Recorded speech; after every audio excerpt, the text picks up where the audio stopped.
Girius, இது நம்ம family.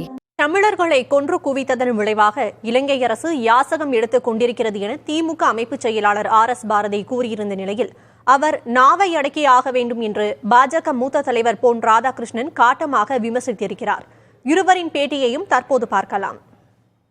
இலங்கை அரசு எங்களை கொடுமைப்படுத்தி தமிழர்களை சுட்டுக் கொன்றது, தமிழ் இனத்தையே அழித்தது.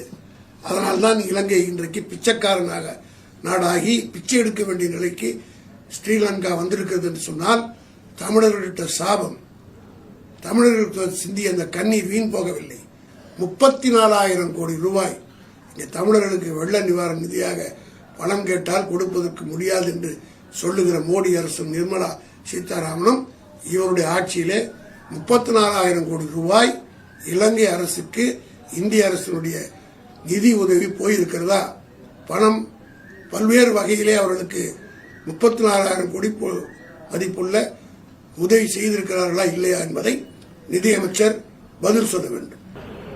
இலங்கையில் இருக்கக்கூடிய தமிழர்கள் எவ்வளவு அழிவுகளை சந்தித்து அது பின்னாடி அவர்களுக்கு ஒரு மறுவாழ்வு கொடுக்கணும் அப்படிங்கிற நிலையில் நாம வீடு கட்டி கொடுத்துறோம். மரியாதைக்குரிய RS பாரதி அவர்கள் ரொம்ப வேண்டிய ஆளு.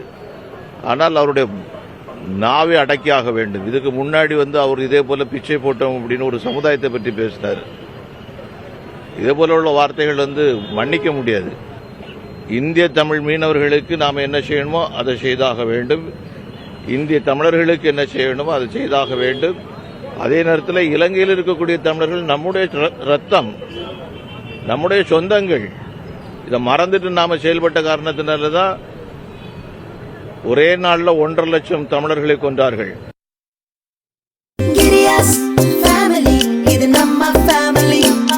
அன்புள்ள Girius, இது நம்ம ஃபேமிலி.